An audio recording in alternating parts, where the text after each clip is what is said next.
Okay, welcome to Academy of Tone 213. I was noodling a whatever B major or B dominant blues, and I almost played 10 different strats. Could you hear a difference? Yes, no, why not? For me, it's kind of an interesting challenge if something translates to you from what I'm doing, and it's the everlasting quest of what is the best strat in my house, and is it even possible to get like two strats identical, or does each guitar has its individual personality, something like even if they look the same, if they have the same color, or is it possible? Or what kind of the qualities can I learn and then translate and use in another guitar, in another strat? Okay, this is a totally nerdy episode just on Stratocasters today. I have 10 strats, and actually 2 of them are different, which is number 9. This is the one that I played at the very end. Number 9. Okay, for you it's a 9 like this, which is a maple strat, 50 style, like a 50 whatever 6, or with a slight V-neck, and then my all original 1964 3-tone sunburst strat, with no modification at all. All great guitars. I think all the guitars that I have are great. But what's the difference? So we can see the bigger logo, which means second half of 64. It's all original 3-way switch, and nothing has even been soldered. The only thing that has been done to this guitar was a refret by Andreas Kloppmann. I wanted that guitar to be playable, but it's a very, very clean 64 Stratocaster.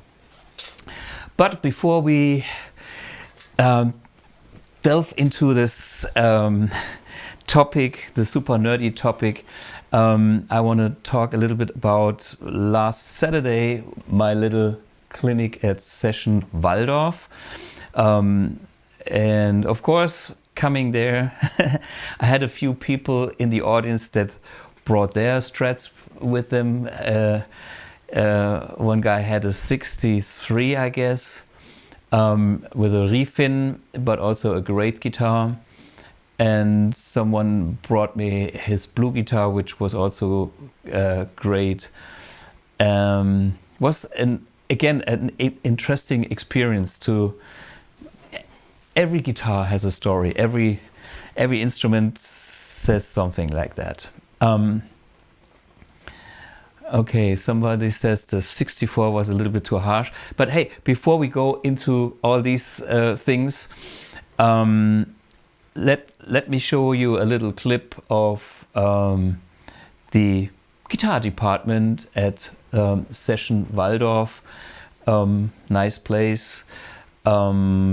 It's just opposite of the SAP company. SAP is a big software company that does all the ERP systems for companies. We can't afford it. It's too complicated. It's too expensive. But all the big companies work with that software. And one of the founders of this software company has too much money, so he decided to buy that music store. And even the one in Frankfurt belongs to him, and Musikproduktiv, another German music store, is also part of the same group. But again, you know, people have passion. Even if they make their money in software, they don't know what to do with the money, so they have music shops. And that's good for us because we have more toys to look at. Check out a little video of my walk through session guitar department. Well, this is session music after the clinic. Let's see the guitar department. Everybody gone, but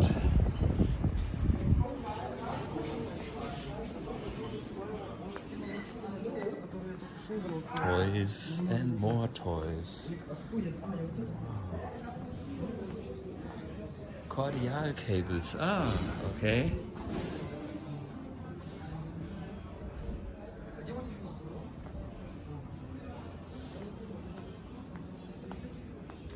Guitar straps, just in case you need one. This is the chef. Hello. So, Sandberg basses from Holger, Ibanez, more basses, Epiphone, Fender basses, lefties, okay. The bass. Okay. The young fellows checking out some gear. Epiphone, some combo amps. What do we have here? Fender's Kong is their own brand, Kong. Marshall, nice Friedman. And of course, Gibson Les Pauls, right? Yeah. It's your thing. Correct. Yeah. SG and even more. Okay. Duesenberg. You can hear the amp room. More people. George Benson. GB. Eastmans, and more George Benson. GB10, GB20. And the Paul Reed Smith room. Wow. Huh? Expensive boutique. Ah, it's closed. It's too expensive for me. Fender Custom Shop. Oh, see the announcement. The Holy Halls. Please talk to the sales personnel. Yeah, this is the expensive stuff. Beautiful. And more regular stuff. Dutch hard guitars, also great guitars. Maybach, German, another Haar. Cool.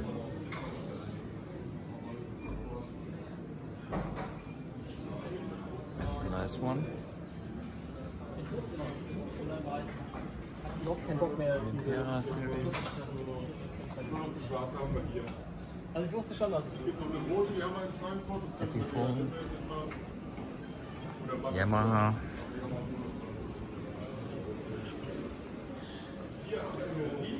and I guess these are the affordable Paul Reed Smith guitars. Yeah, acoustic guitars. Yeah. So this is Session Waldorf. Always worth a visit. Check it out. Upstairs, I think there's PA and maybe drums and stuff like that.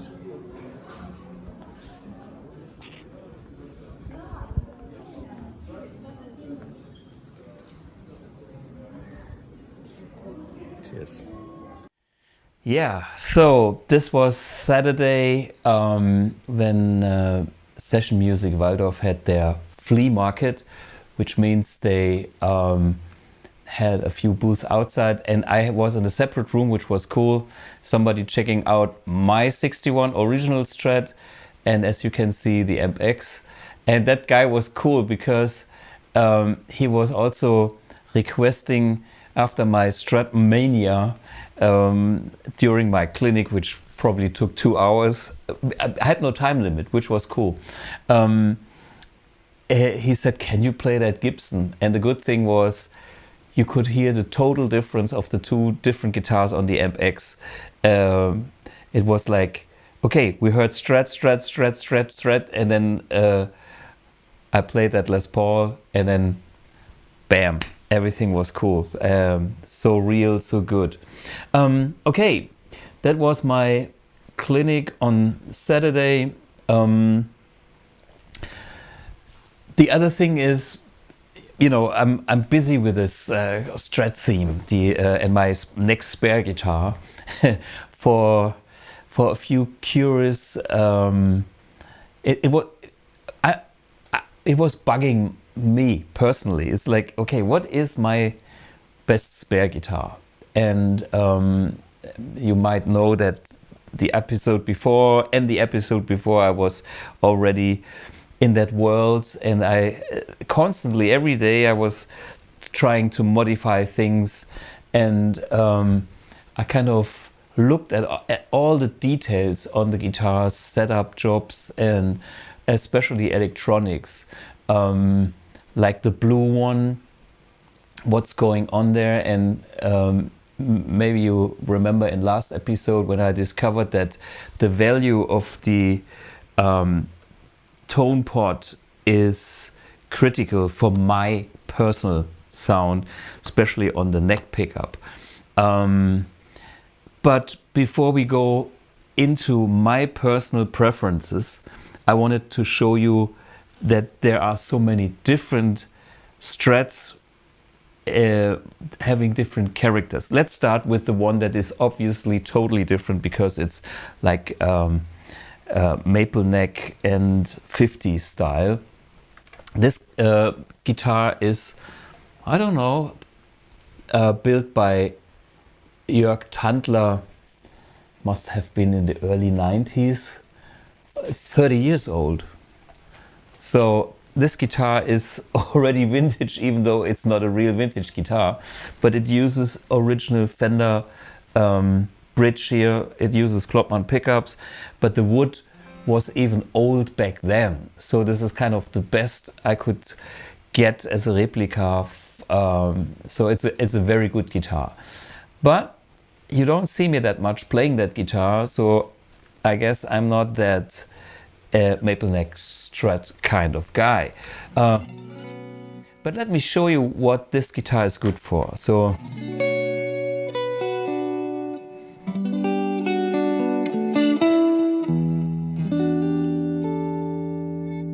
for instance, this is like the neck pickup, everything on full.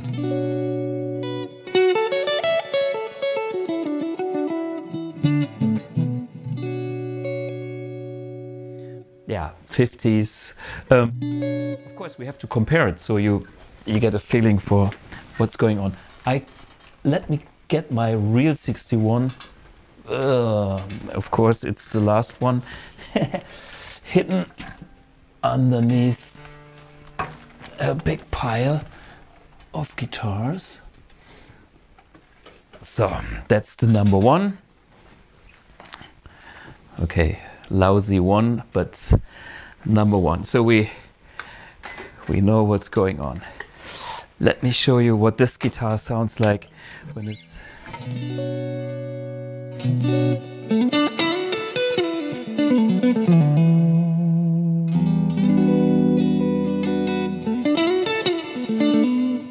not as thick as a maple neck Strat. I'm using the dummy coil, so that's actually more the sound that you would hear for me.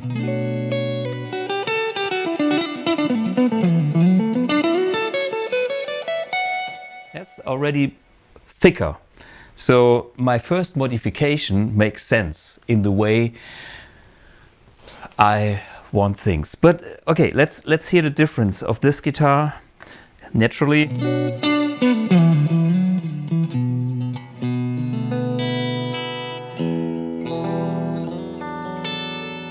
Bridge.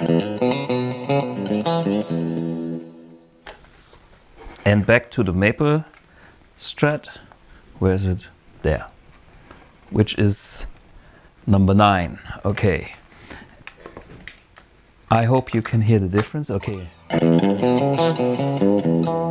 Wow. This is so much O and Telecaster and so thick. bridge pickup, okay?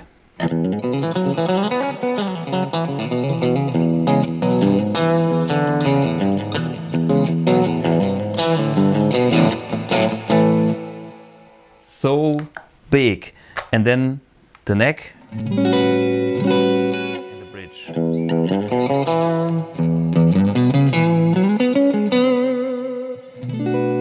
Yeah. To me, those maple necks, they have probably the most solid clean tones. When it comes to overdrive, doing my thing, which is this here.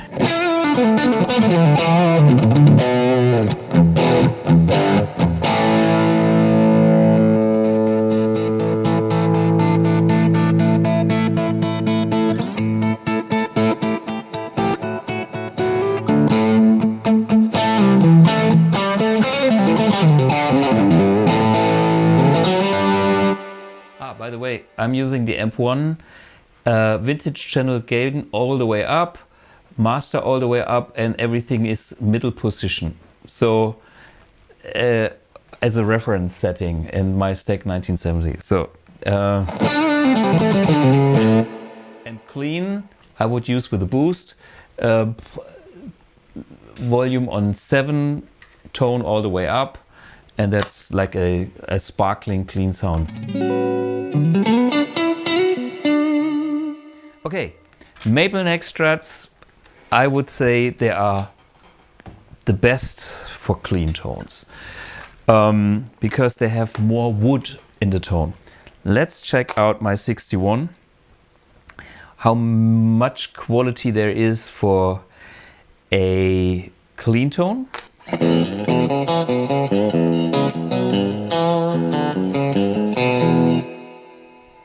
I kind of like that definition, that twang definition, and A-B comparison. I would say that that guitar is not as thick. It's a little bit more spanky.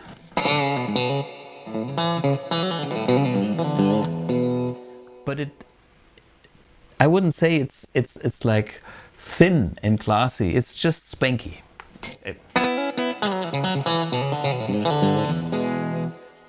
So yeah, I kind of like my bridge pickup here. And now this is the neck pickup.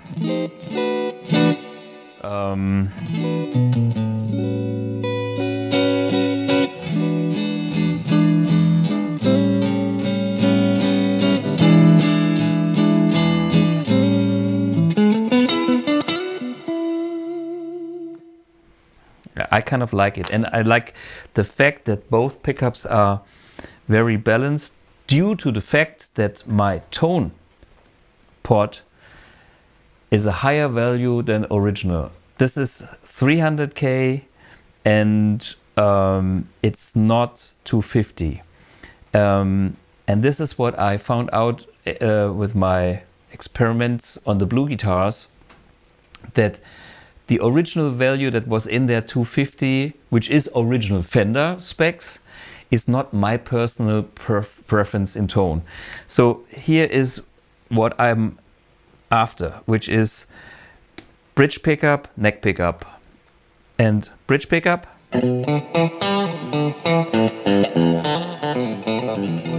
Very open, and neck pickup.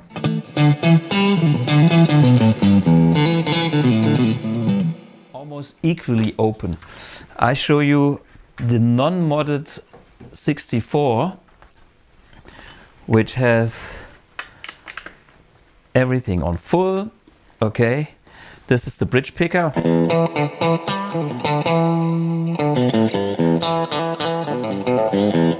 And then neck pickup. Totally different picture. So this guitar has like a warm woody sound on the neck, a quality by itself, a quality of its own, but that's not my personal favorite. It's like that guitar is a different animal and it's great, but it's not what I personally look for in the Strat. If you listen to that kind of neck pickup, everything's fine. It's like nice and round and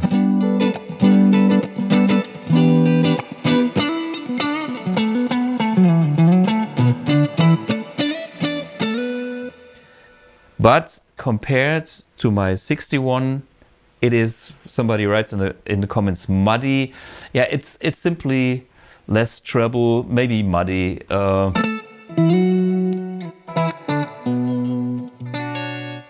Okay, somebody writes the 64 sounds a little dead. Well, probably you know why I love my 61 so much.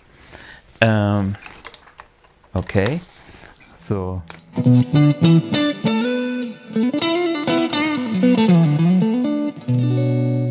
there's to me that peppermint high end that I'm enjoying on the neck pickup, you know?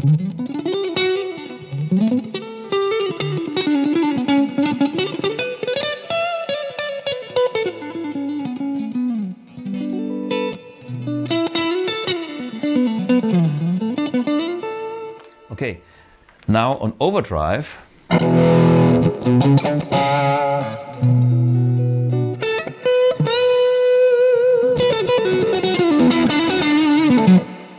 That's all without a dummy coil. This is as much treble as I can get from my neck pickup. Now I engage the dummy coil.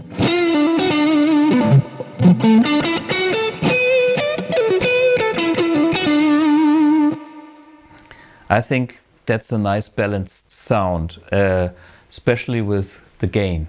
And I have the option to switch off the dummy coil when I need that extra high end. Now I will rather compare the dummy coil sound, which is a bit strange for you guys because you all know Strats without a dummy coil, but that's my go-to sound because I'm using the overdrive on stage a lot, and that's where the hum problem with Stratocasters start. And so the dummy coil helps me, and I always try to optimize that sound the most. And this is what we got here.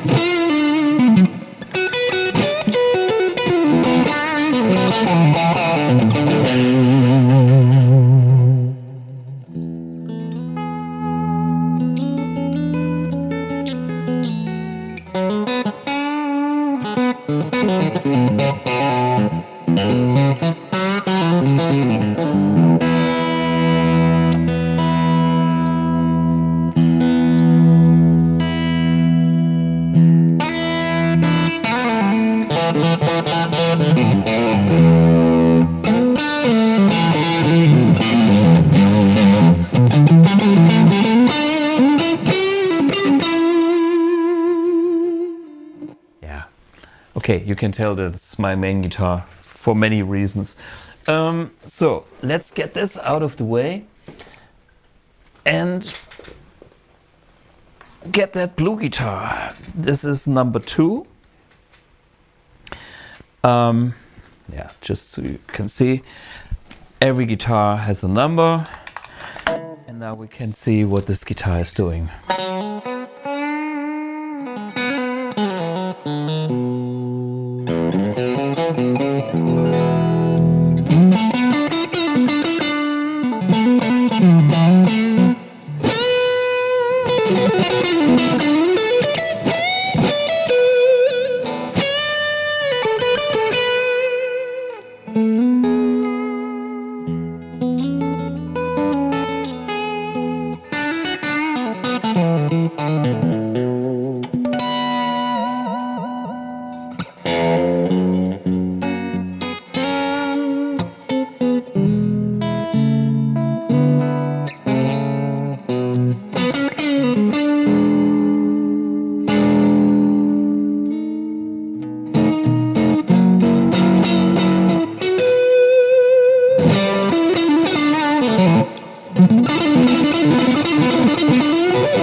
Okay, There are some qualities that I recognize from my original 61, but I put some extra love into this blue one the other day.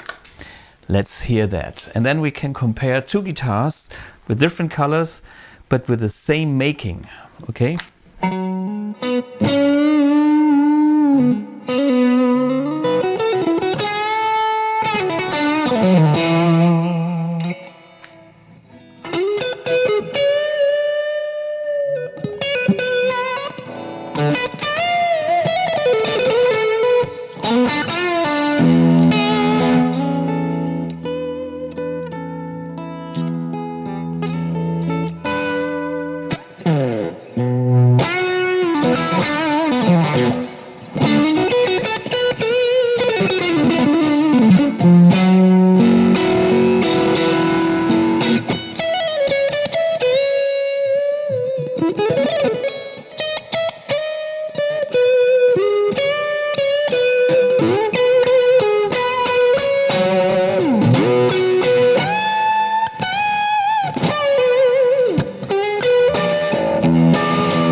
Now with dummy coil.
Okay, sounds great too. I read in the comments, and it's fun to play it too.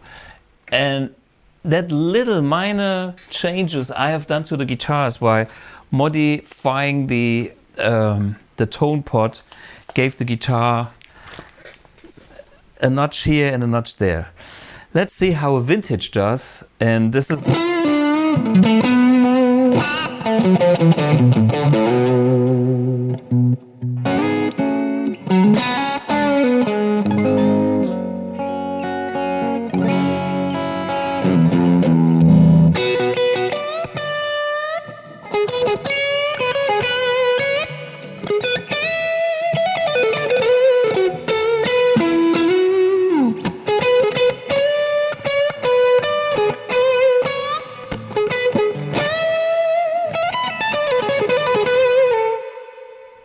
This is a vintage that I always play with Blue Plays Hendrix, and this one is all original vintage except for the pickups. These pickups are my signature set by Klopman, and that guitar is cool.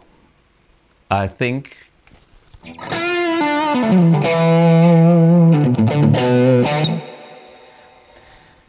if you listen to the dry sound of the guitar, you can tell that something is missing. It's not in the same acoustic range, but it's good. I mean, it uses a tremolo block, which is not cold rolled steel. It uses a hardware that is good, because Trevor Wilkinson knows what he's doing, but it's not the expensive components. So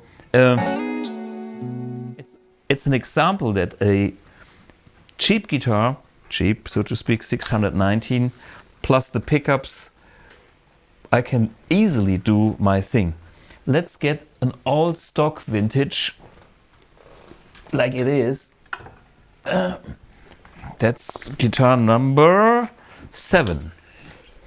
Okay.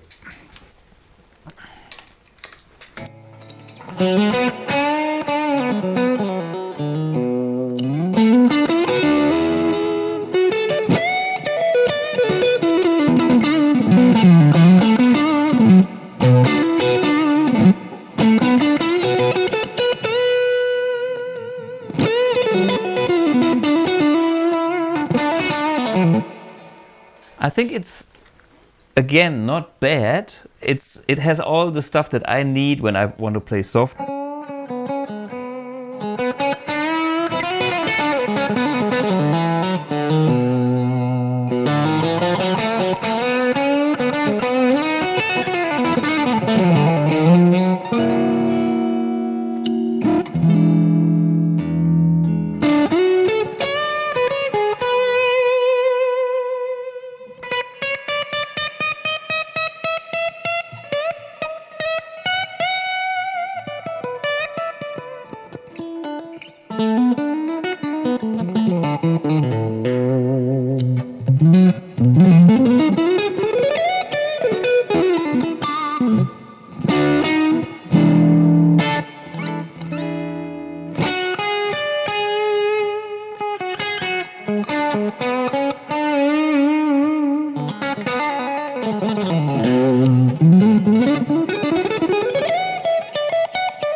If I adjust my playing to the guitar, you know, we get good results.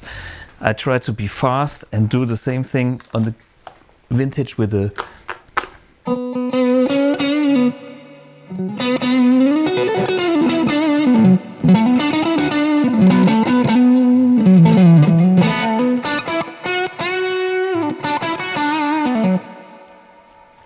maybe you can hear there's a little bit more definition and there's a little bit more spankiness, but not in a bad way. And if you are after that, that's what you get from that Klopman pickup set. Just mind that it's almost as expensive as the whole guitar. So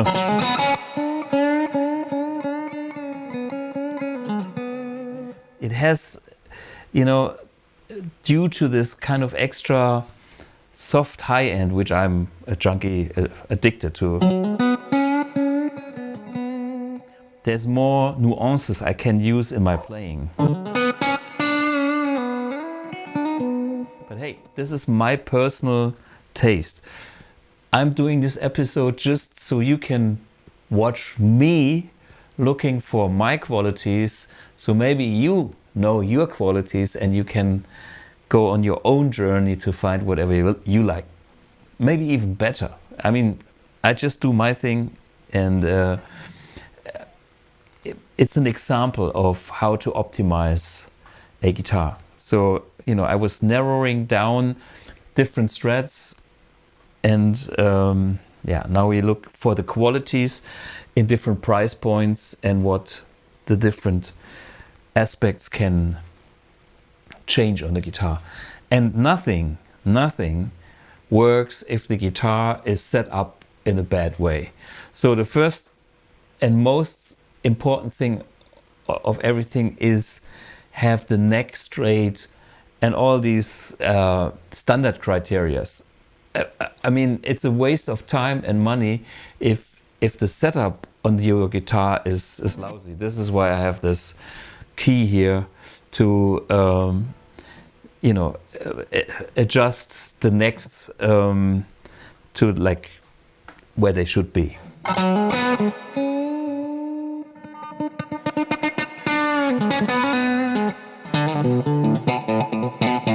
See, this is where the vintage lacks a little bit of clarity. When I... Okay, the strings are also not the best ones, but...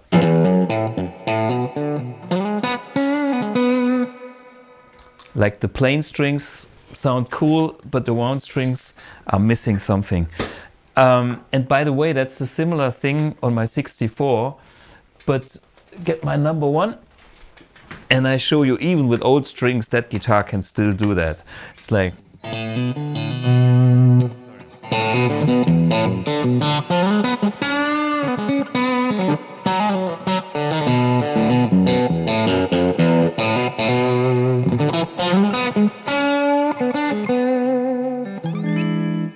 mean, this is kind of magic, isn't it?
Okay.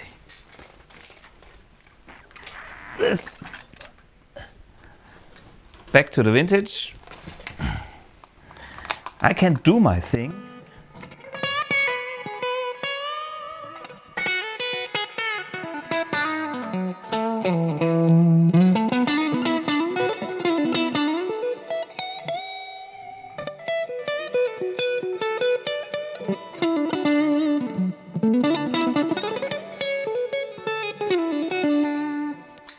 Okay, but somehow something is not exactly at the same level. Let's try this one.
Yeah, that is kind of in between those two and not too bad. I would say currently maybe my number 2 in tone. In numbers, I have that other BluGuitar, which has the number 2. Let's compare these two. Come on. So this is number 2. And I changed one value, which I might change back. It is the treble bleed. I can hear that because it's not bright enough here.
Okay, what are you thinking? Is it this one or the blue one that you prefer?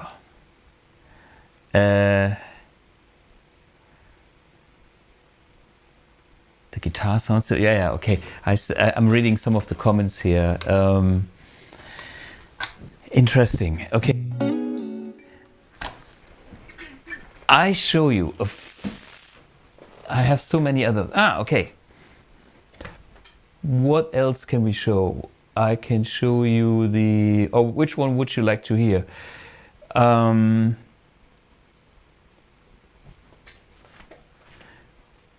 We had that vintage. This all original Fender parts caster except for the pickups. Clubman is also nice.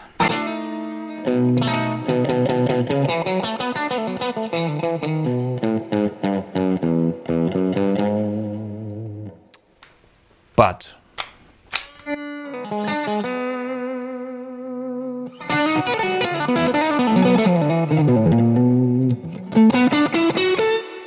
interesting comments here.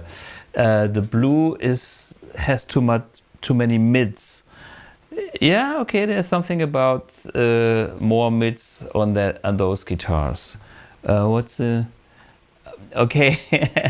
And Schärfentiefe says that's exactly what's great about it. Yeah, there's something about that too. For me, I don't mind the mids as long as I have enough spankiness to grip, like what I do now.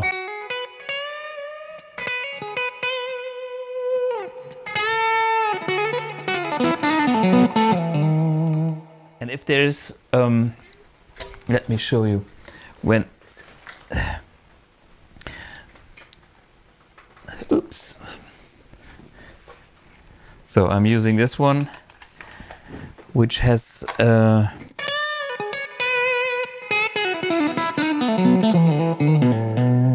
it's kind of fuller in a way.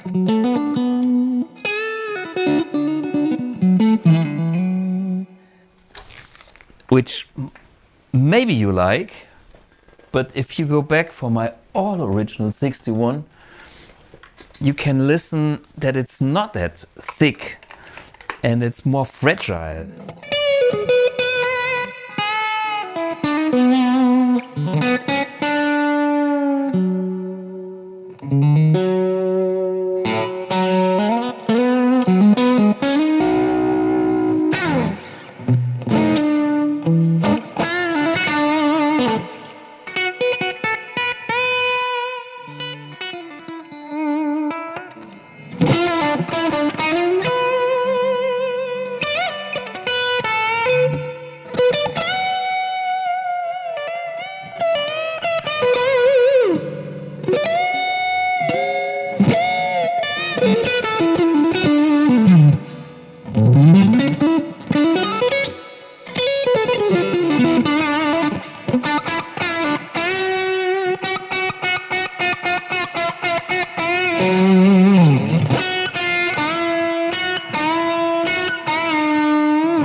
Yeah, this has the most aggression without being too full and hurting, but not too much. At least that's my humble opinion. I don't know what's your taste, but it's it's a taste thing, and then in the end it's a play thing too. The 61 has a ziemlich ausgeglichen, balanced character.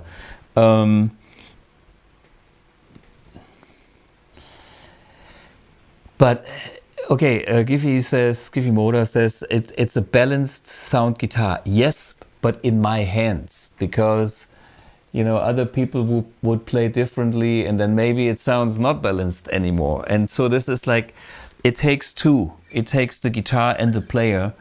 And not every guitar that is good for me is the best guitar for you, because we all have different ways of playing. Can you tell a difference if the guitar is old, like really old, like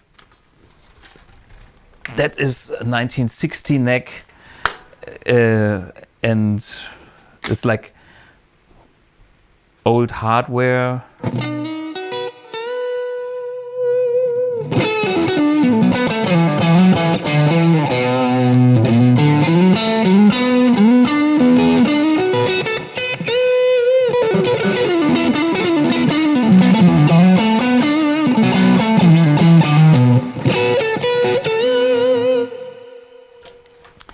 And something new like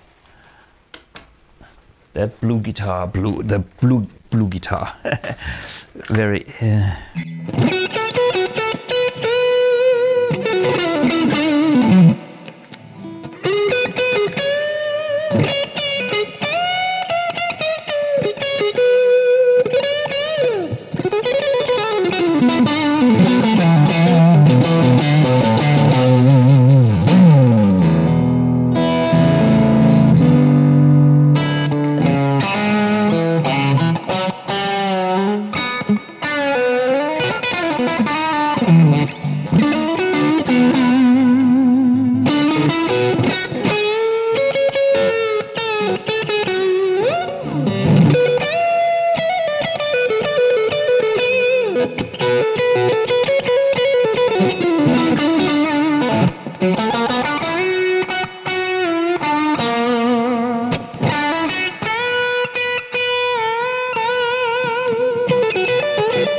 Yeah, this guitar is not old.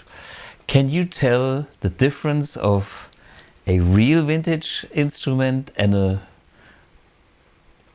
nice new instrument?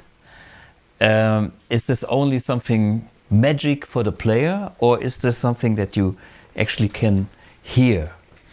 I personally think I can hear it, but I don't know about you guys. Yeah, just before we try to blindfold test things, what you can hear. It's funny, I started my Strat search extravaganza, and then I found out that the guys from Guitarist UK just have released a video on Strats with Ansley Lister as a player. Neville, what's the guy, the editor of Guitarist UK magazine, which is also cool. It's another nerdy stream if you want to go into nerdy Strats things. And then just before this live stream, I have seen that our dear friend Manuel Bastian also has done a Strat episode, which is coming out tomorrow. I just had a quick phone call and said, hey, are you doing the same kind of thing? And it's not exactly the same kind of thing, but it's another nerdy Strat thing with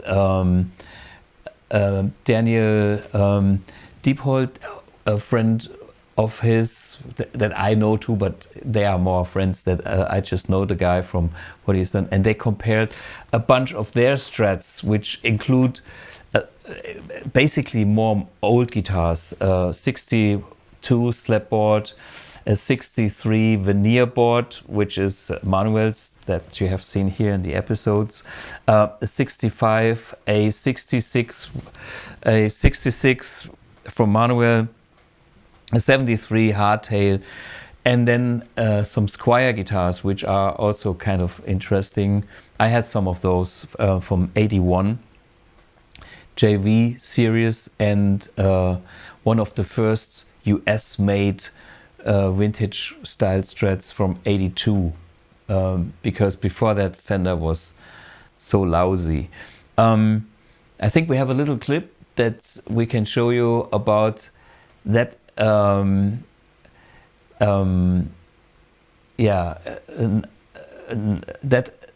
That stuff that Manuel is doing.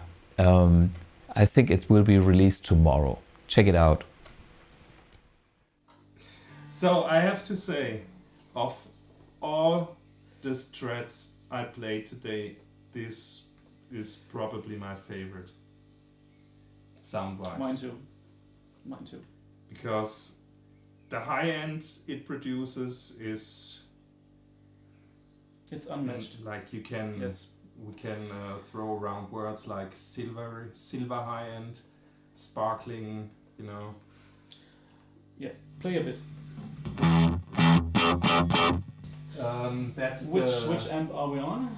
That's the Fender. The Fender right now. Okay. Yeah. Bandmaster.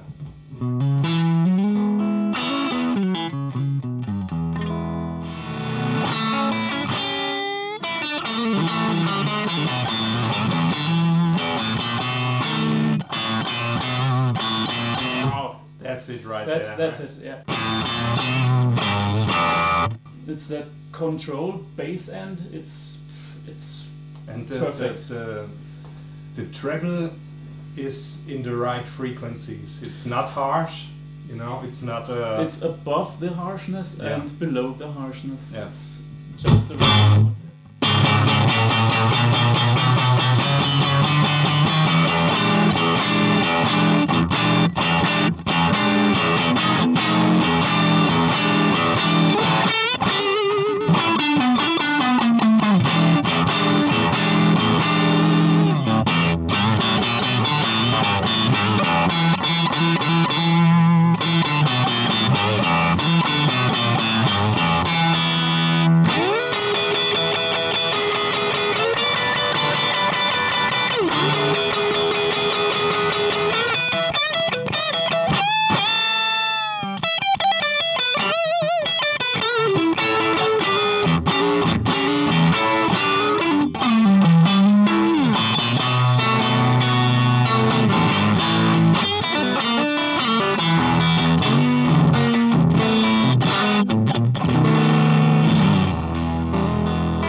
Position number 4.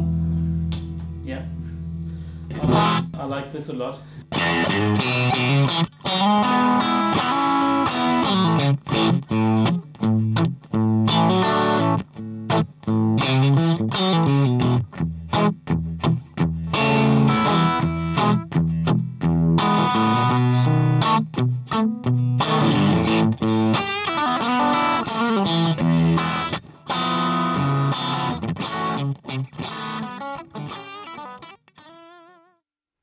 So that's Manuel Bastian tomorrow, if you want to have another nerd couple doing Strat comparisons.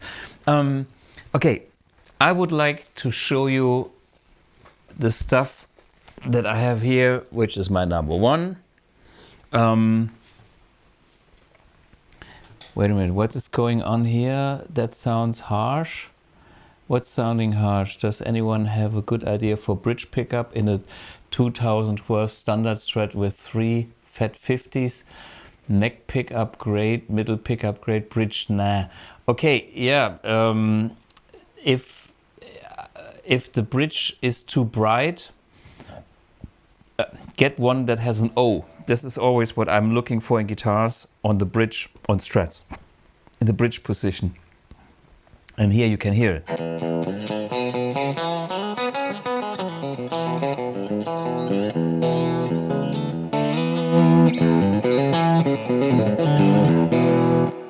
That's what I learned from kind of that guitar, and that maple neck guitar learned it from the Telecaster. So to me, the Strat should sound with O like a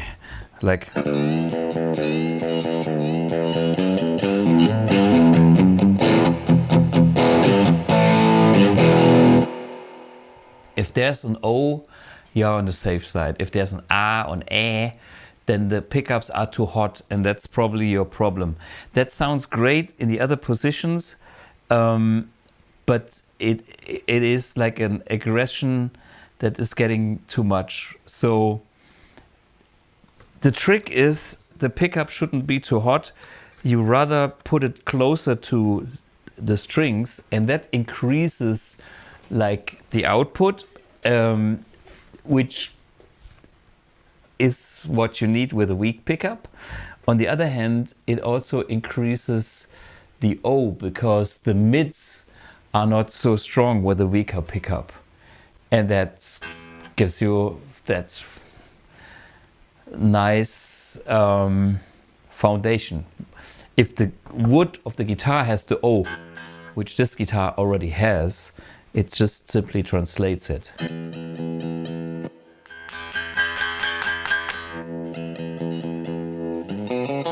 There's no extra mid hump in the bridge, and especially if it's upper mids, that hurts. Okay, that was the question here.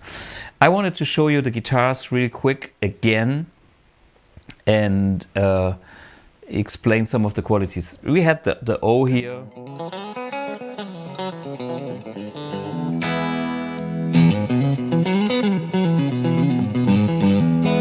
Yeah, it's just killer.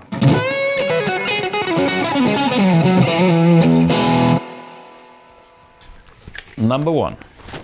Okay, let's listen to number two, which is that blue guitar.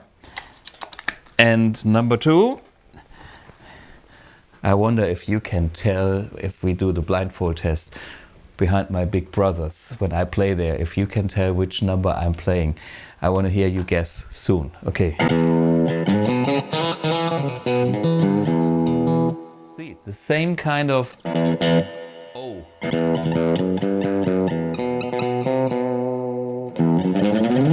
That tells me the pickup is not overwound. So.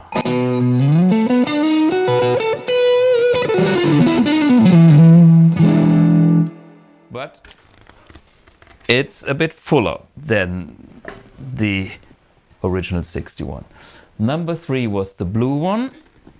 We can see that. Okay, number three.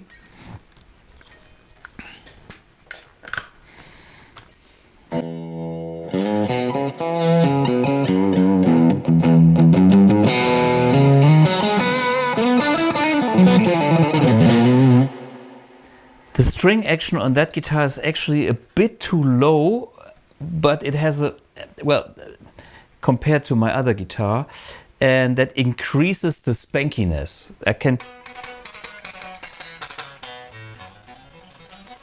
It's just a touch. So when your guitar is too muddy, make sure that first the neck is straight, and then secondly that the string action is not too high, because you get more overtones or more spank when the strings are not too high. But that's just from what I want. I want that spankiness, and I can still play soft. It shouldn't be so low that it rattles all the time. You have to be able to play like clean chords and stuff, but when you dig in, I want that bang, and that's part of the Strat. For me, a natural sound that I want.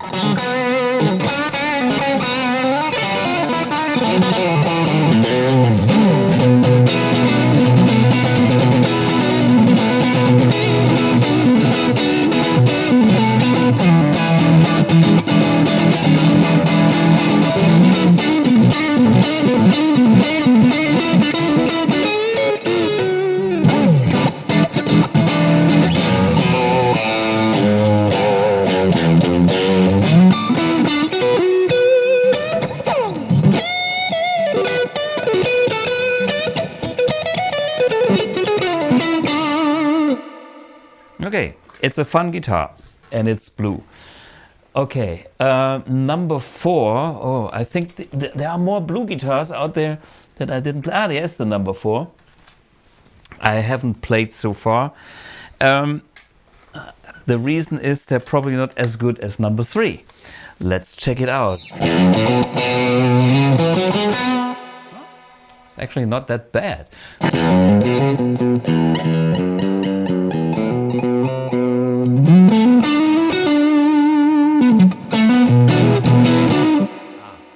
I know why I don't like the number 4 so much, because I think that's the thing with the neck pickup being not open enough. I have to change that potty as well.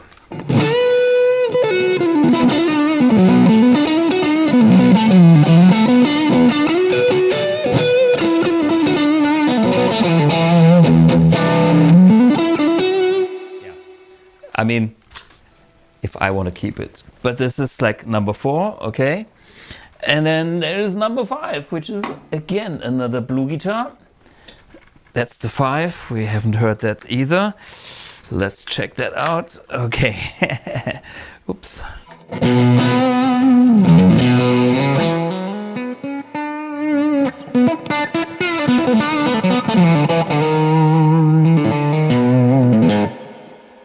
Yeah, plays like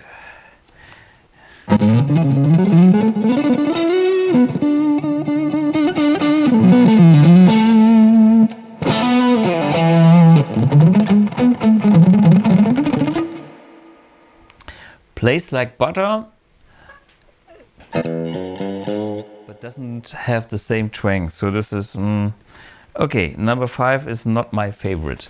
It's a good guitar, but it's not my favorite. Okay, I'm honest here.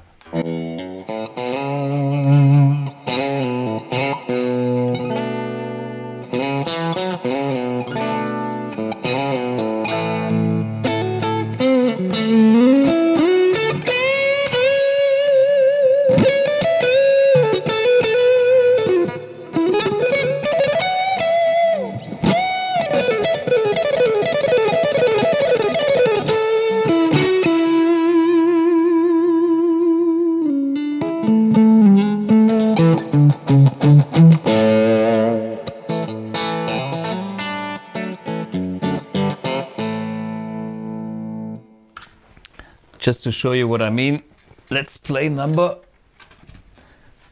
is it 3 again? Yeah, the blue one. We become friends here.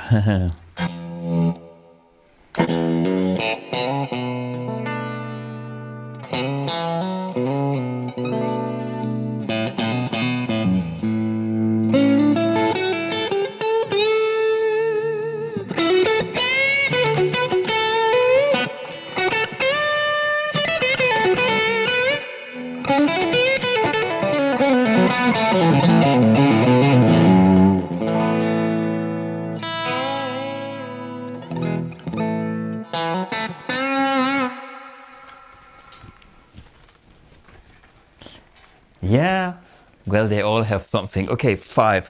Where's number 6? 8. Where's this was 2. This was 9. Ah, maybe that was my all original 64. Come on, baby. No, this is number 10 because it's probably a vintage. Is this the vintage? That's 7, so it must be the other vintage. No, that's 8. I'm confused here.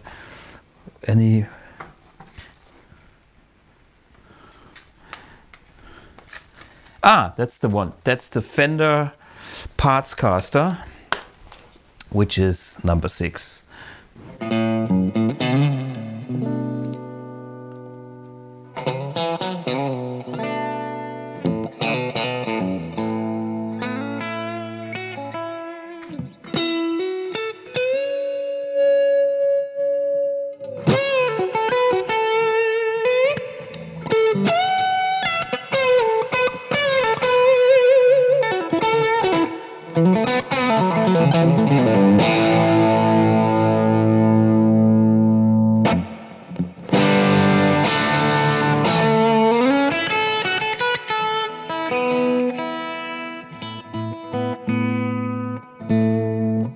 Okay, a little bit out of tune, but again, a great guitar.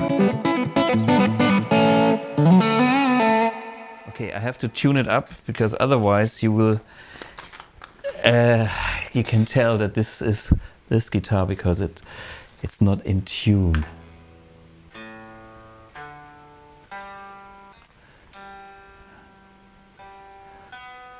Oh my God.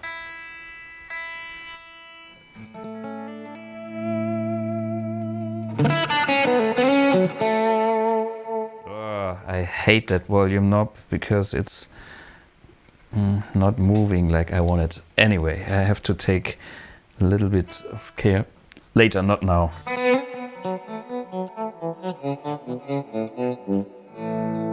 it works.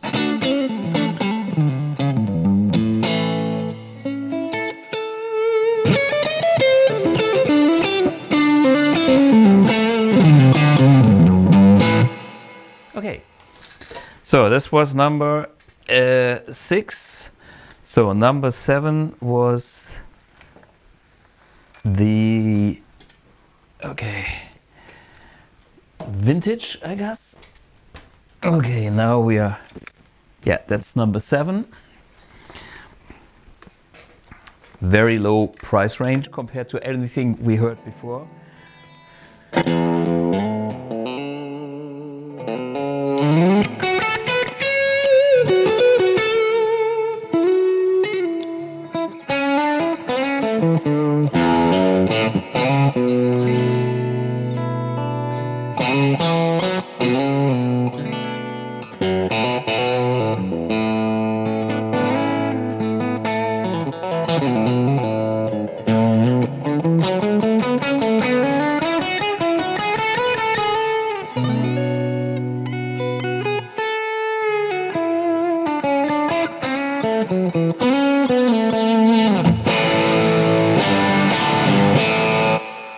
Yeah, works. Okay, and the enhanced vintage with expensive pickups is number 8. Oh my gosh, so number 8, upside down, doesn't matter, 8.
Okay, number 8, number 9. It's not too many. This was. Is this 10 or 9? Let me see. This is number 9. Okay, the maple, but totally different animal. I think I don't have a treble bleed on this one, so I can't do my thing with this guitar. It's a 50s sound original. Perfect for clean tones and crunch tones, but not my thing, okay? So I can only judge it with like the volume all the way up.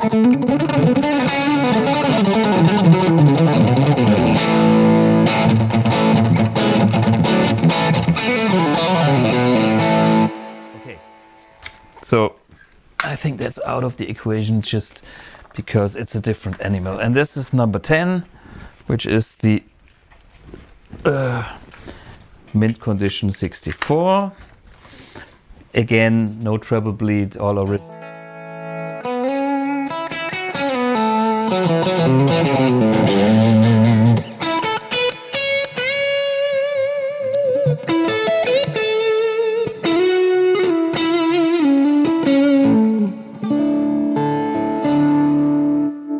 See, this is why I want my treble bleed, because I'm, on 10 everything is fine. Nice output, nice dynamic. But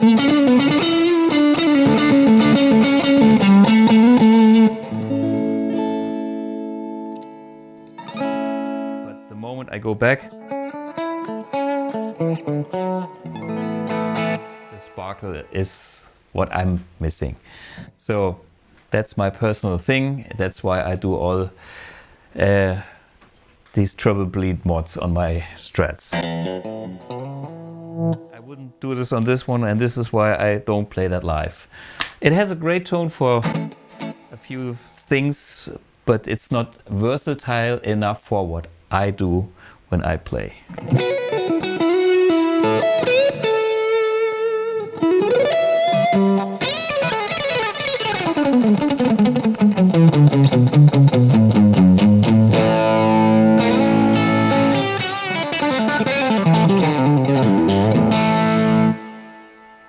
Svenny writes really good blues sounds.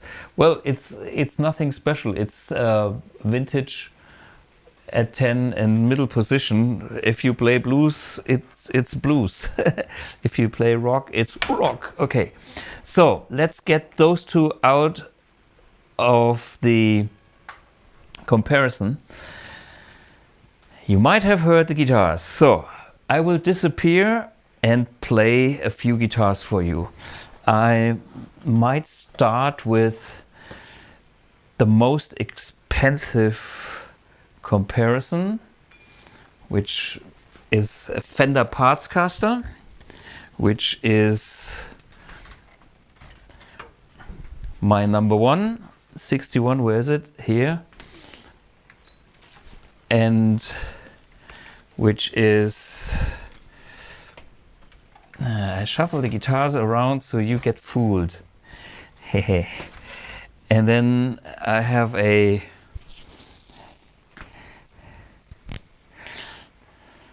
let's do something obvious, like I play a vintage, okay? So for you guys, the vintage is the 8. Number 1 is number 1, and the original Fender Partscaster is number 6.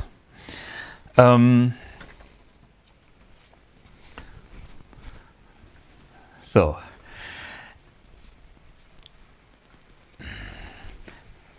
I will go behind my big brothers and make some noise. And you should write in the comments which guitar you think I'm playing. I leave the amp at the same settings, same cable, hope it's long enough, and I hope you can which guitar it is. So, nobody can tell the difference. Maybe, maybe not. We will see.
So, to compare it, I will play another guitar, and I hope some of you guys have already put a number in the chat. Okay, here is another guitar, whatever that is, and I want to hear the numbers. You can tell.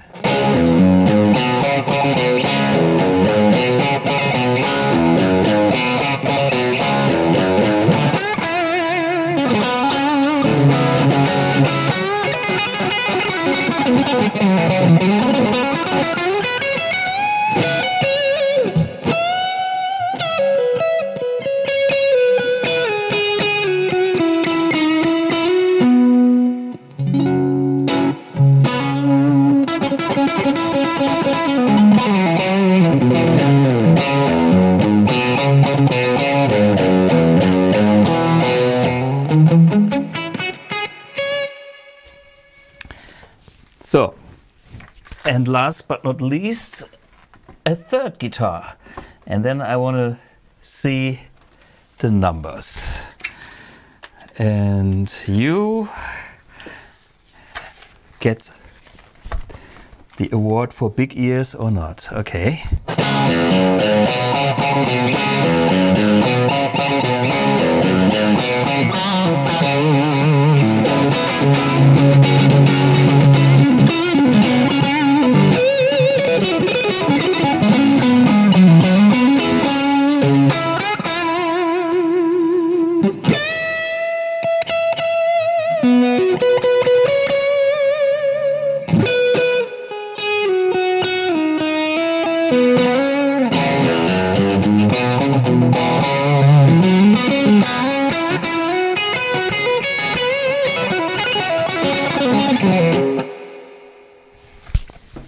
So, I'm not showing, I want to see the chat.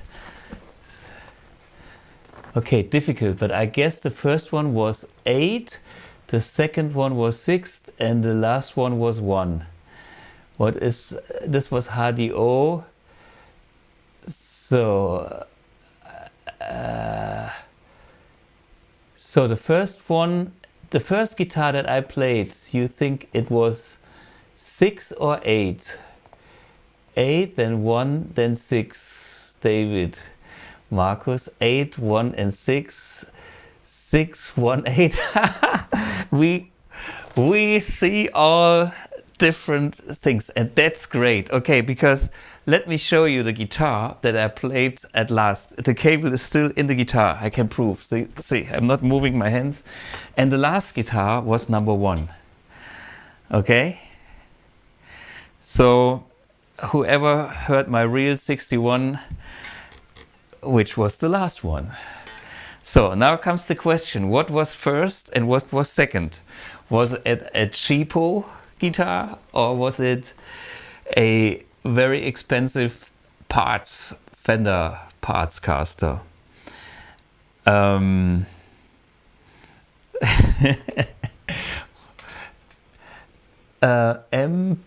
MBB, who's MBB? MBB is 861. Okay, what 861 is only P as well. 8, 1, then 6, that's wrong, David, sorry.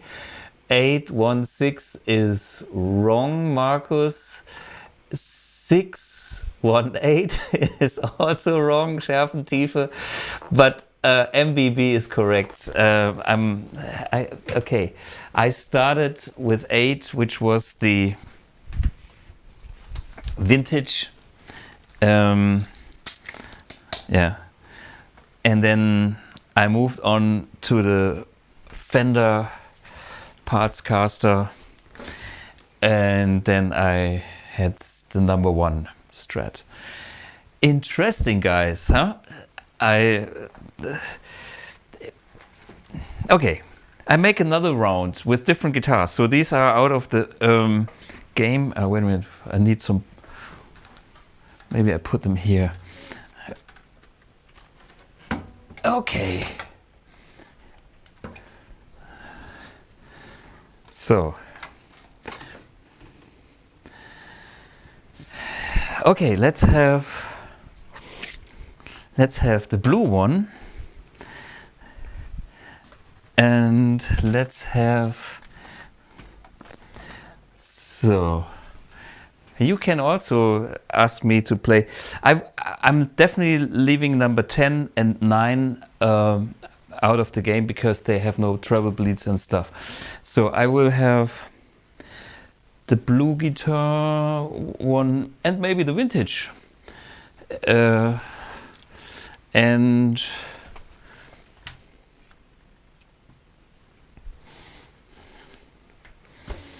shall I have the number 1 again as my old-time favorite reference and play something different?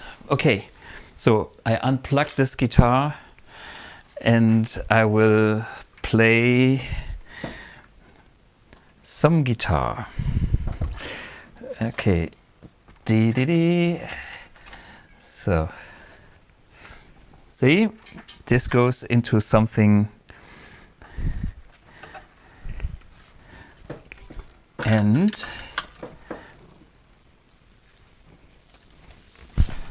I hope you couldn't see anything, so let me play something different.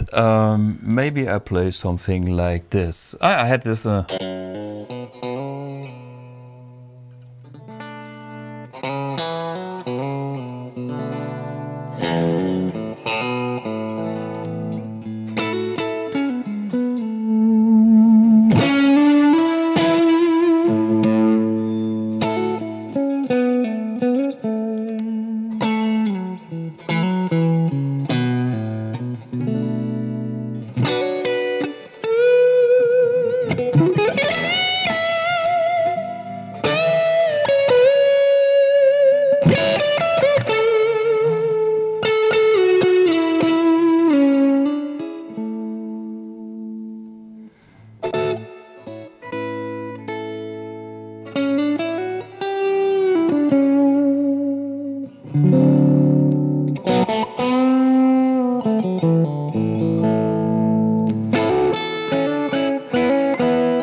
Okay, this was a guitar. Like, that's the first guitar that I played, and now we will hear the next guitar. Different guitar. Hello. Let's see if you can find out. Okay.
Okay, this was the second guitar that I played in this round, and now I will come to the third guitar in this round.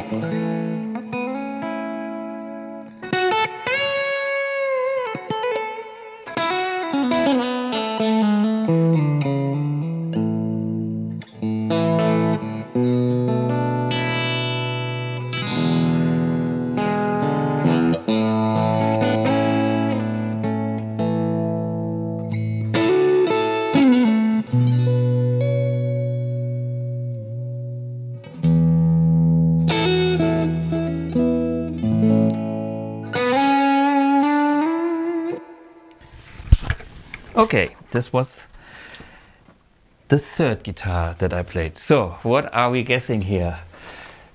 Number one is the 61, then there was the BluGuitar, and then there was the vintage guitar. I don't know, it's good. He did not show them. Okay, I have to tell you the numbers. Okay, one was the blue guitar, as I told you guys, and this was, it's the number 3. Then there was the vintage, which was number 7, and the 61 Strat, which is number 1. So 3 or whatever order, that's the question now to you. Is it, what was it, 7, 1, 3, 3, 1, 7, 1, 3, 7, or you guess it. Okay, interesting.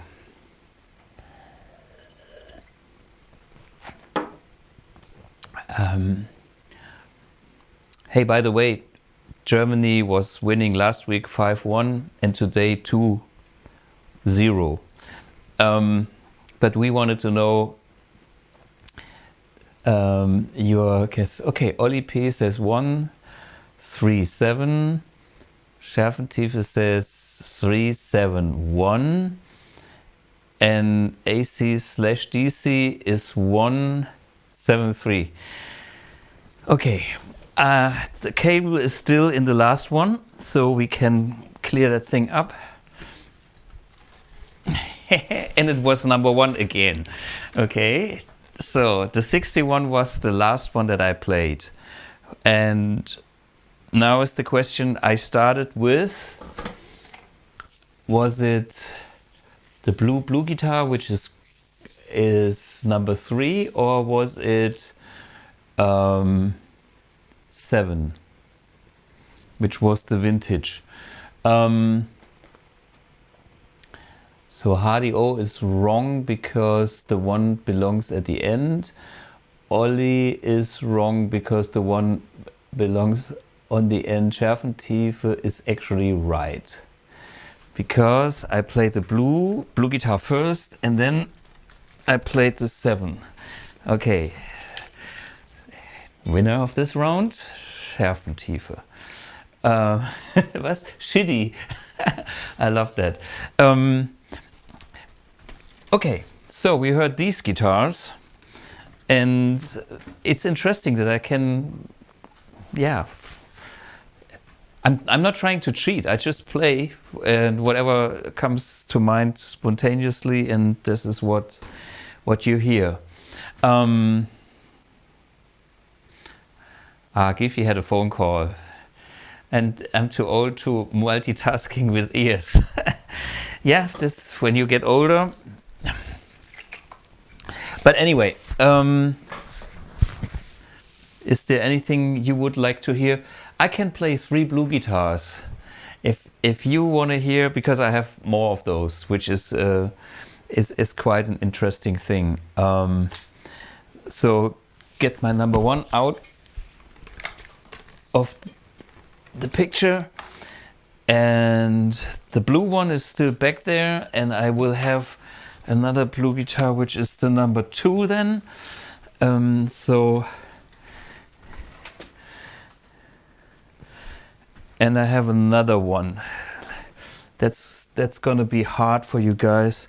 Which is at 5. I have number 4, which I kind of preferred to number 5. Yeah, 4. So now it's number 4, number 3, and number 2. Okay, so for you guys to remember, this one is number 3, the blue guitar. This is number 4, the one that was on that side. And then there is a blue guitar number 2, which I kind of had a favor for. That's why I put number 2 on it. That's the one that I changed the treble bleed and that I would change back. So that's not as bright as the other ones, in my opinion. So I will go behind the curtain and we'll shuffle some guitars. And then we will see, oops, the guitar stand is dangerous. I need the guitar cable. So, and now I will disappear and play the first guitar. Which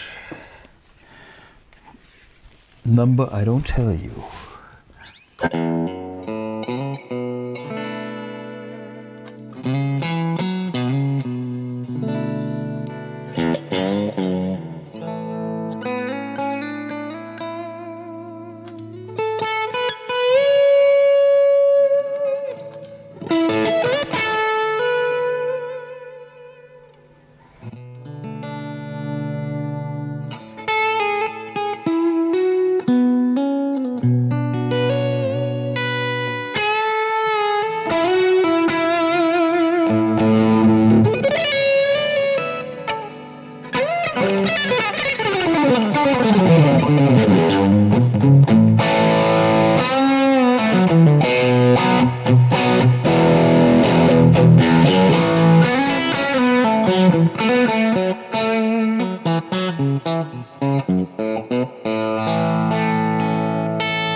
Okay, now I change the guitar.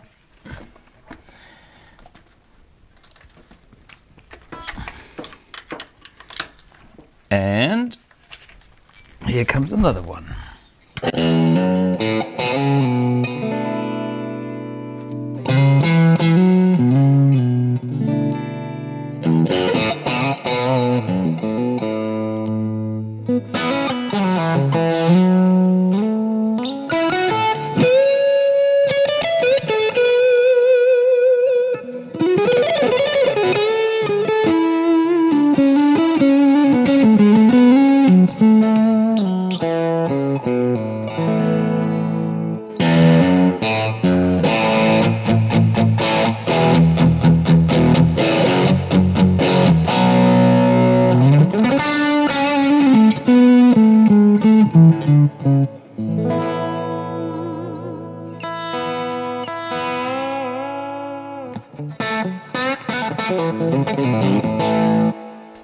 Okay, and then the last one, last but not least, comes a guitar.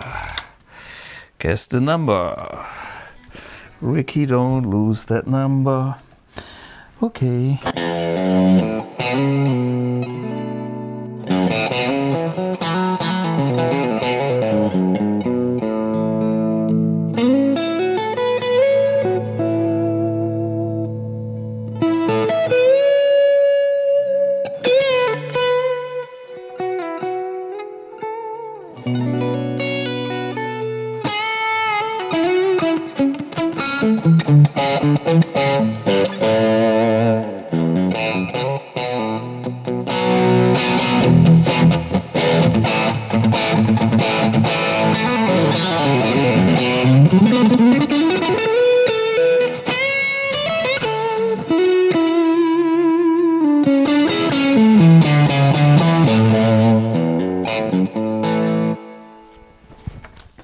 Okay, now Okay.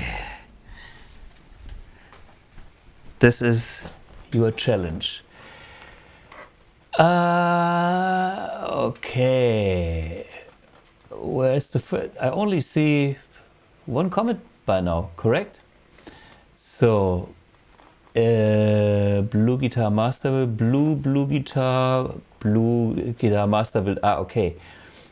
Pretzel Logic says to me 4, 2, 3, 2, 4, 3. So, we make it easy. You are all wrong. So far, everything is wrong. Because follow that lead, that guitar lead, and it's plugged in. I make it quick so I can't change it into the BluGuitar, which is number 2. No, it's number 3. Ah, maybe I'm wrong. Sorry. So the last one was number 3. Anyone who was guessing number 3? No. Ah, 4, 2, 1. Interesting. Okay, Giffy, let's check out what I played first. I played first this one, which is number 4. Yeah, you are the winner. Interesting. How could you tell? Can you tell why you knew that I was playing that first? Interesting. It was me, and me, yeah. Okay. But I think there is a little lesson we can learn from the whole thing. In the end, it's more about if you feel comfortable with what you have under your fingers, and if that talks to you, and then you can talk to the audience. And I think that's the key point. It's not even important that it's the all original Fender vintage.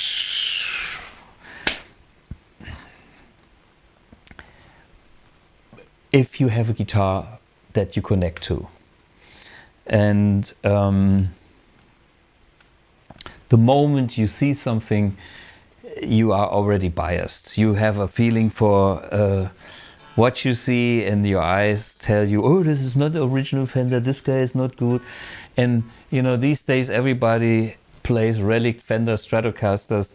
I remember my early days when everybody hated dirty relic Fender Stratocasters because it was totally out of fashion. These days you can see the super heavy relic stuff, and it's sometimes done so cheap way that I think, yeah, you're trying to get some credibility, but it helps a bit, but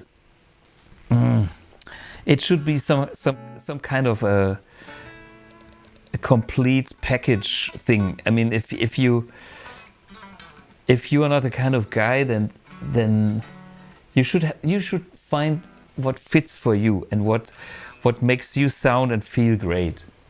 Be yourself, and that will translate in tone. Ah, yeah, Giffy said he felt the relationship of brightness punch. Exactly, that's what I'm all about. It's like I'm so a junkie for that brightness, because there I have to.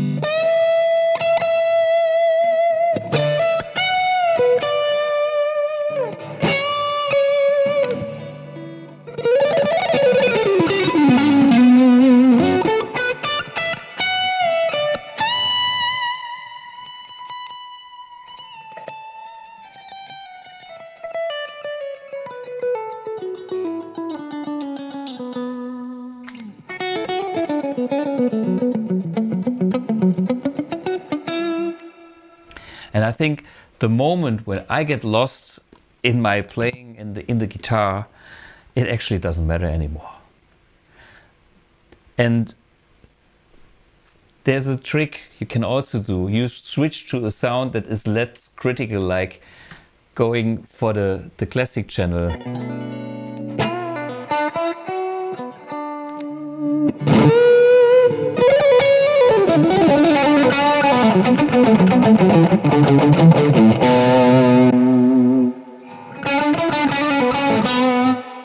If you hear the vintage channel, you are on the more sensitive side of tone, which gives you all that kind. If you go for the classic,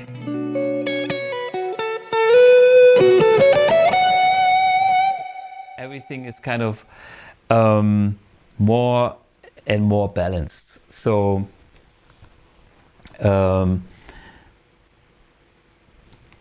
if you need a feel-good thing, or you have the vintage and the boost, I know it's a different sound, but it's like if you want some extra thing because you need it emotionally, you know, sometimes you want more sugar in your coffee or whatever, or then get something like that.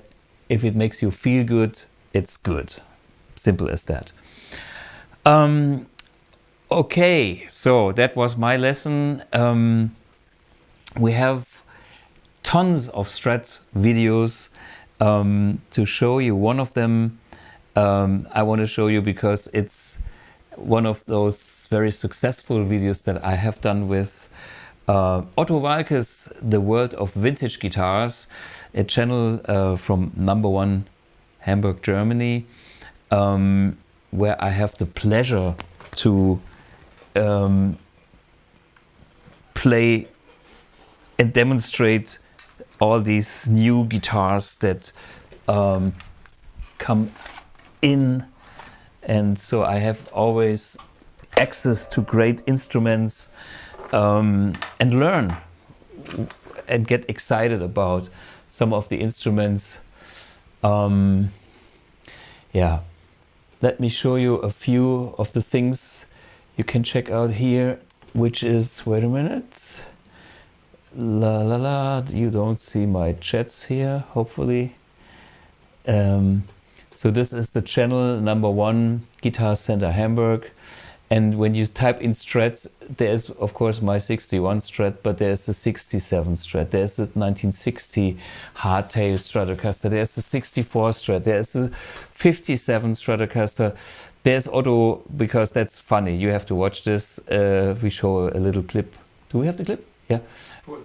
The full clip, yeah. And there, you know, all kinds of different vintage guitars. We are talking here real vintage guitars. 64, I have so many 64 Stratocasters, and you know, 57,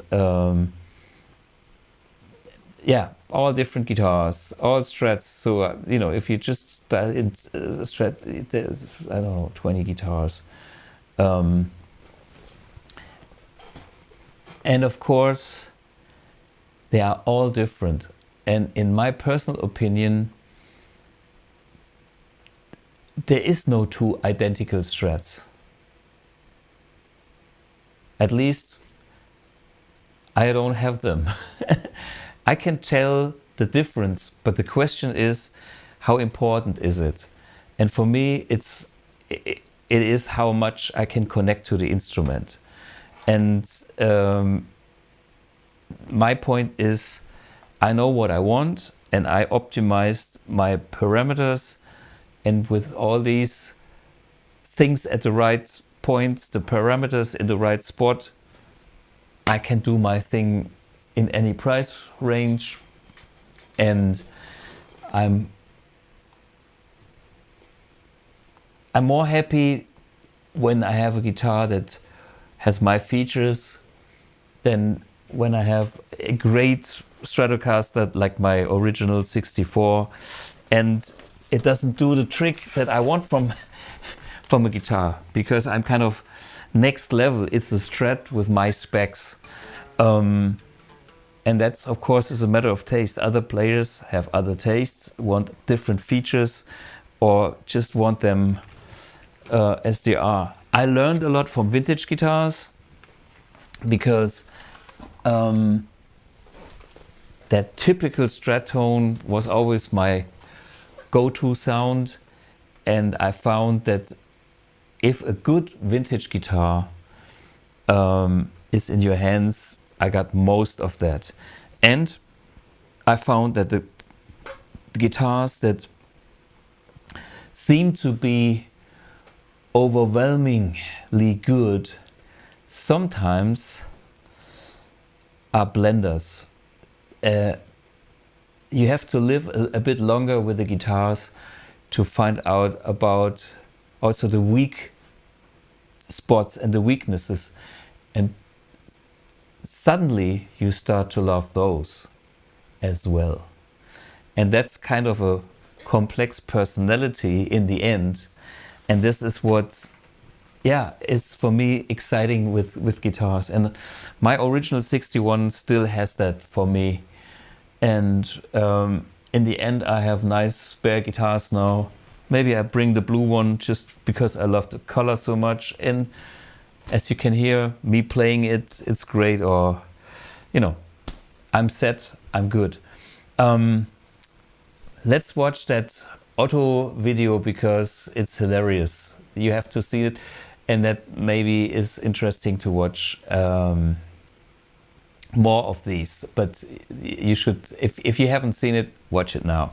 It's, we show it. Enjoy Otto Waalkes, one of the best German comedians. I was, and I still am, a big fan of his humor. Especially when I was a kid, me and my sister, we could reproduce all his jokes. Yeah, enjoy Otto Waalkes and his 64 Stratocaster, which he bought in 1964.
Jan Fleming? Yeah. Who composed this song? I don't know. I don't know either. You should if you play it everywhere, you know.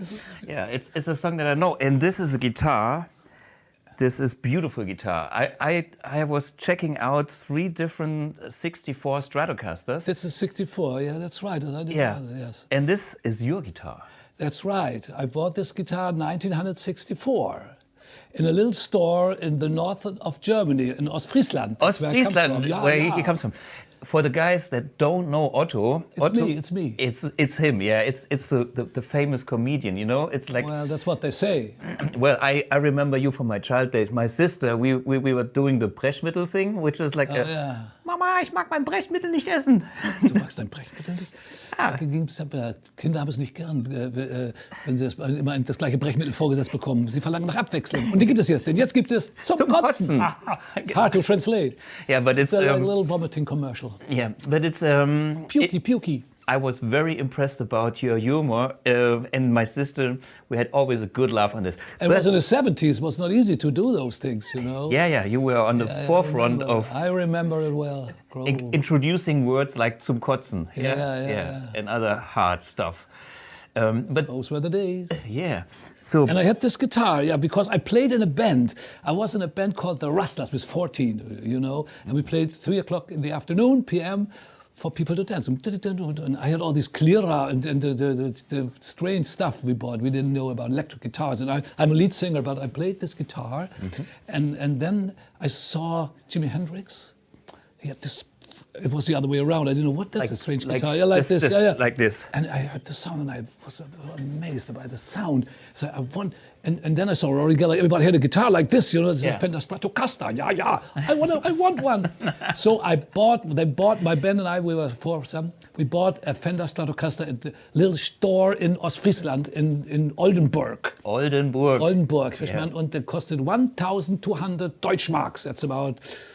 A lot, it's a lot of money. It was a lot of money those days. It's $600 or something, you know. You could almost buy a car for it. I did. I bought my car for $600. Ah, see? I remember that, a Fiat 500. Yeah, and I had this guitar, and I have to pay it back. You know, it was like a mortgage. I have to pay every week $100.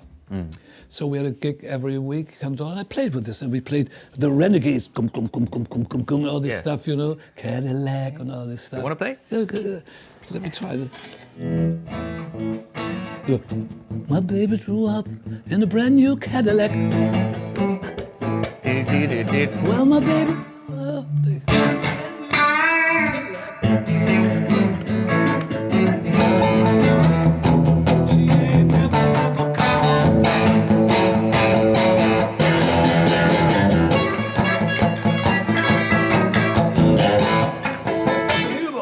Yeah. That was the sound, and it was the Beatles sound I liked. Though the Beatles didn't play any Fender, I didn't see any footage with the Beatles with a Fender. You know? Very rare. Very rare. I saw Rickenbacker. I tried it. Rickenbacker was very hard for me. The little neck for John Lennon's, you know. But this guitar, it fits your body. So yeah, we played Beatles songs like I could play something with this potty here. Like you don't realize how much I need you. We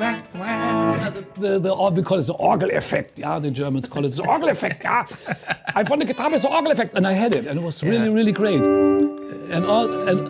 And then I started my comedy stuff, and I used. Sorry, they do this.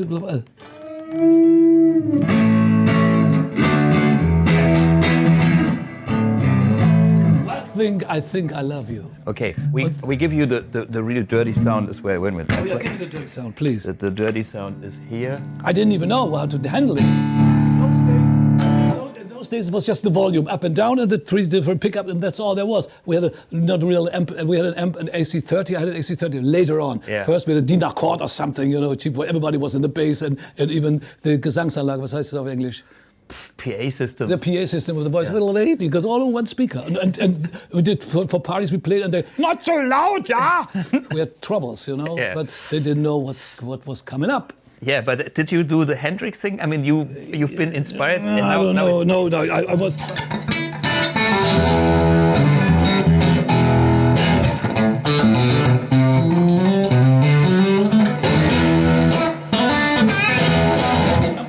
Yeah. You try to copy it.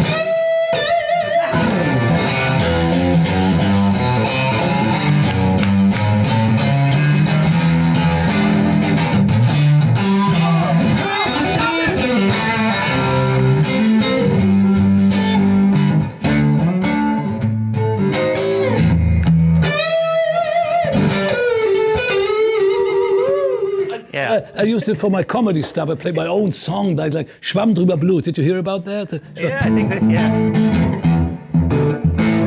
Steht was Falsches auf der Tafel. Gib ihm Schwamm drüber. Ja. Liegt der Joko der Sonne. Gib ihm Schwamm drüber. Schwamm drüber Blues.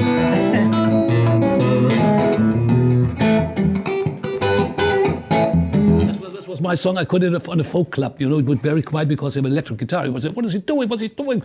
That's not good, you're supposed to play electric guitar. Yeah, but this is a Fender. Oh, if you have a good Fender, you are a good man, huh? You are a good man. Yeah. And to me, this guitar actually talks in a way. It's very expressive, you know. When I compared 3 different Fenders yesterday, I found out this was the one that talks the most to me and has the most expression, the most dynamic. And I mean, it is not because it's your guitar. It's just because I had 3 and I compared them. Right. I'm very, very flattered, you know, because this is nice that you tell me. I didn't know that it was such a precious thing. But I played it in the 60s, and then I went to study arts in Hamburg, and then it got lost. And suddenly a good guitar player named Karl Kalben from Udo Lindenberg, from the rock group, and he played in America, he played everywhere. Yeah, and he's so tall. And he sold me this again. He sold you your own guitar my own guitar, because I wanted it back. That's my guitar. Give it to him. He gave it back to me. He sold it to me for a little price. Friendship, you know, friendship. Because he comes from my home, we are friends. So it was okay. And I still have it here. And I take it in my sleeping room, I have it with me. And I have a little AC30, that's the amp, you know, and I play with it. It was wonderful. And I loved it. I still love it today. And so this is a picture. Can you come with the camera a little closer? Yeah. Where's the camera? And this is Otto in the middle. This is Otto in the middle. See the Fender Stratocaster of 1964. With this guitar. With this guitar. Exactly. And it's true. Yeah. The story is unbelievable. What is this? Is this guitar number 1? Yeah, this is guitar number 1. This is the world of vintage guitars. I love it here. I bring my guitars here. I pick up my guitars here, and Thomas is the owner here, and he does such a great job. And I'm very proud to be here, a member. Yeah, and now you are here, Thomas, the great producer, composer, and he shows me some grips and some licks, and I'm very happy to be here. Can I rent this room? No. It's great to be in this candy store room here. Yeah, it is. Surrounded. It's not only Fender. There are more guitars. There's Gretsch. There's everything. Yeah. They have everything here, and vintage stuff. You know, even from Keith Richards guitars. He doesn't give it to me because I'm not that quality. You know, but one day, Keith, I'm gonna play your lead guitar. Yeah. Hey, it's. Say mal was von Stones. Let's hear it. From Stones. Okay.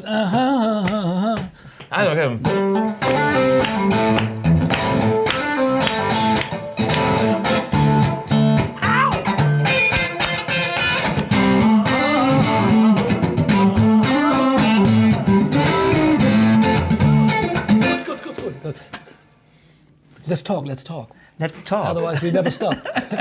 Yeah. Music. How important was music in your life? Music was important for me, but because I played guitar since I was 6. My father gave me a guitar, and I played a little ukulele with 6-string, you know. So I already started. And then there comes a Wandergitarre. I was a Boy Scout, and with 11 years I had my first show in a little department store, and I played the Babysitter Boogie. Bin der Babysitter von der ganzen Zeit. Und der Boogie. So my way to comedy was this, you know. And I won the book Mutiny on the Bounty. And 30 Deutschmarks. And so it started. And then I played with 40. I played already in a band. The music was important for me. We had no record player, nothing. But I have a radio, and I heard the Beatles, Radio Luxembourg, and I heard the Beatles. And that influenced me so much. I don't know why. Yeah. Did you become a comedian through music? Yes. So the music was your first step into connecting with... Music was my first step. Yeah, that's right. Yeah, it was my first step into comedy. Right. Because...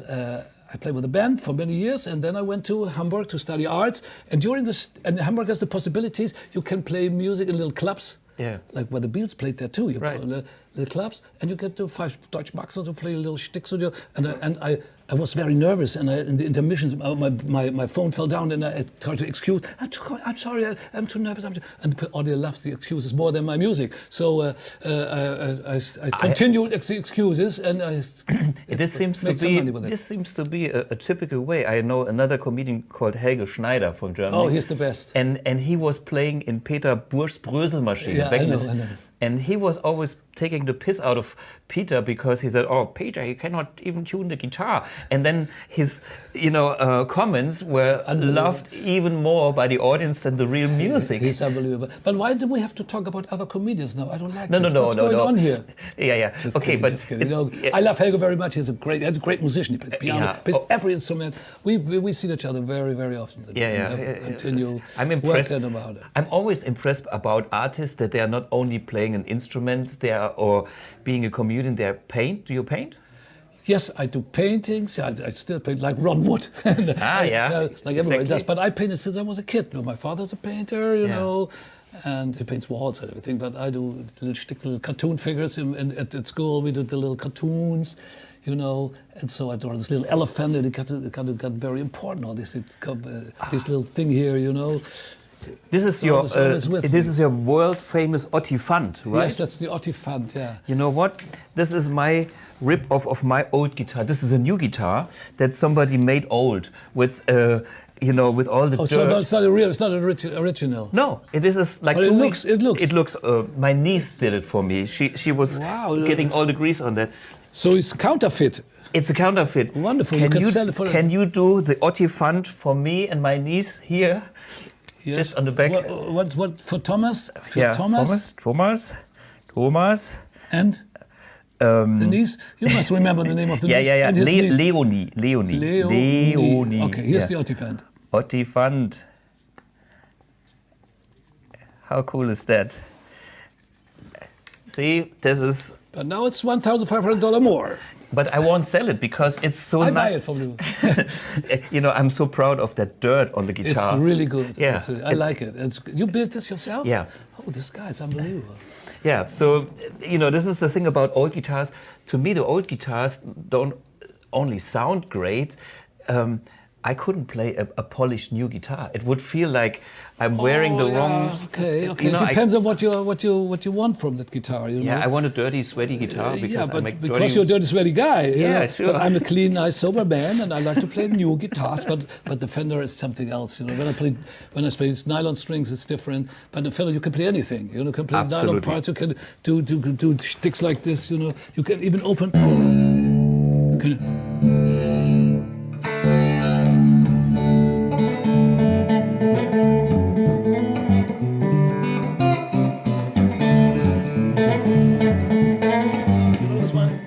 A crazy little thing called Love by the Queen.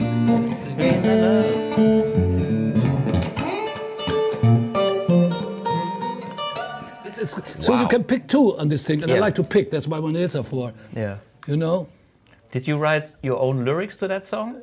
I have to, because the Germans like my parodies, my impressions when I do fairy tales, and I use songs, well-known songs.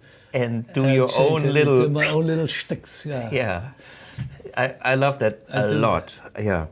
So, hey, I think we heard a lot about your beautiful guitar. And to me, this guitar is so special. To me, you are so special. You are special for me, and I like my guitar, and I hope I can take it back home. Because sure, we have a bag for it. And, okay, and I hope next time we see you teach me some more stuff. I teach you my licks, and we have more fun. Hey, good. It's been a real big pleasure to have Otto Waalkes here at this little show. Suddenly, I feel so great. Thank you, hey, Thomas. Big pleasure. Okay, hold on, 80. Oh, shit. Sorry.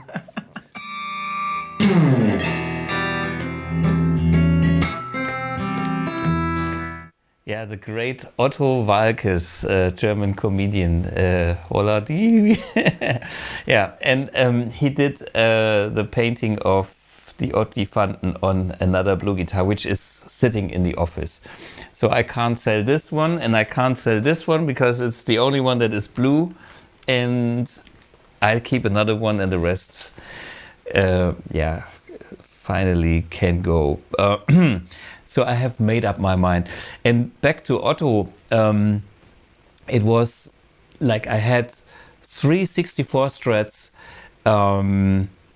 in that house at number 1, and then Otto's was actually the best one. And so I asked if Otto would be around, if he would join in, and Otto was super easy. He said, cool, I'm coming.